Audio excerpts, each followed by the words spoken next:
What's going on, everybody? Dogman Dan here. This video will probably be pretty horrible. I'm just saying, FYI. Okay. This is gonna be my first time racing the Lotus 72D over here on Silverstone 67, and this is kind of right after I had finished putting the wheel stand together that I had finished building. If you hadn't seen those videos, I got those posted as well. I'll link them.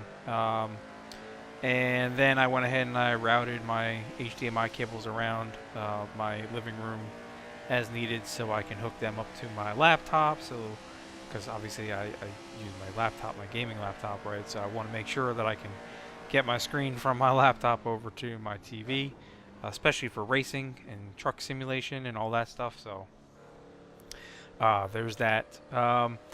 So I kind of started this out at, probably shouldn't have done this at 2 o'clock in the morning, but it was 2 o'clock in the morning when I went ahead and started doing some racing.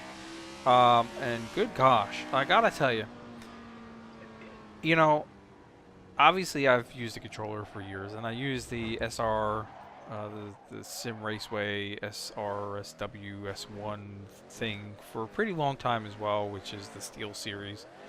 You know, it's kind of like an F1 controller gamepad mini steering wheel type of thing. It doesn't have any force feedback. You can hold it in the air. It's pretty small. It's good for like if you're traveling or something like that. It was really good when I was playing Sim Raceway. I kind of got really into it back then, but not good enough to play like Assetto Corsa or use it for dirt rally or anything like that, honestly. But this is totally different. It's going to take a while, I think, for me to get used to this.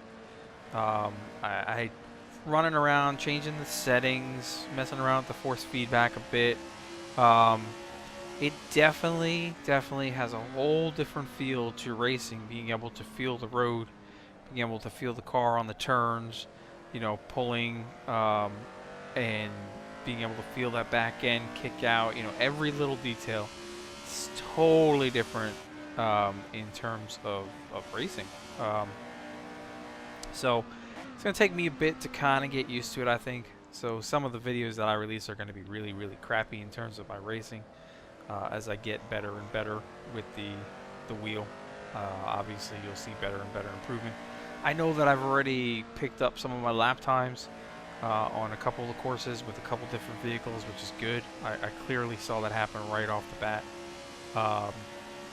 This morning, actually, after everybody was awake, and my wife was all mad because of having seen what I did and taking two of her little tables that they never use anyway, the little TV tables, and utilizing them for part of my build.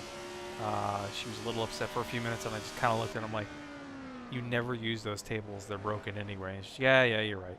I went ahead and I showed everybody how it works, and I threw everybody on it.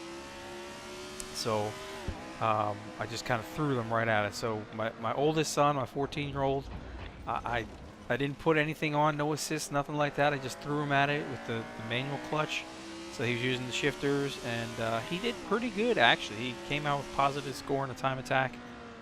It wasn't that much of a great score because obviously he has to get used to it as well, but he came out with a positive score in the time attack. Then we threw it over to my 9-year-old. I went ahead and I put that in automatic, so he didn't have to worry about shifting the clutches. Yeah, he actually didn't do bad. He had a lot of negative because he went off the track a few times in the beginning, but he didn't do bad at all. It was pretty impressive.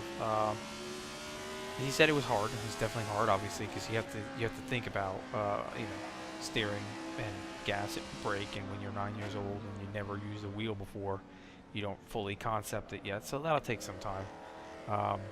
But I'll let them use it over on Gran Turismo a few times. But for now, I was letting them play Assetto Corsa. So they were all racing on Silverstone 67. Then my daughter got on. I had to help her out. She's really not good at racing in terms of the wheels. Doesn't understand the whole driving thing, to be honest. But I helped her out, and we'll let her do it. But the funniest thing, of course, you guys know, it's got to be Wifey. Wifey was the funniest. She's driving around Silverstone at like 60 miles an hour, and anytime she goes higher than that, she's racing off the track. She's not making the turns, And this is Silverstone 67, so the turns aren't even that horrible. Um, and yeah, I screw up a few times here too.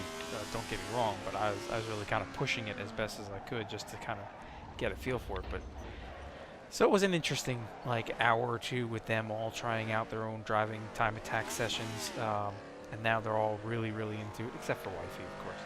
But the kids are really into it, and they want to get more time on it. So I think it's going to be a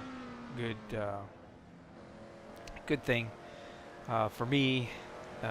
Obviously, I get some more time with the kids, you know, some more bonding time, if you will. But yeah, I'm happy with it. Definitely stay tuned. I'm going to have a whole bunch more, I'm sure, in terms of racing stuff again. And as I push forward with the wheel. So thanks for tuning in. And check out those other two videos if you want on how I built the wheel stand. And we'll catch you soon.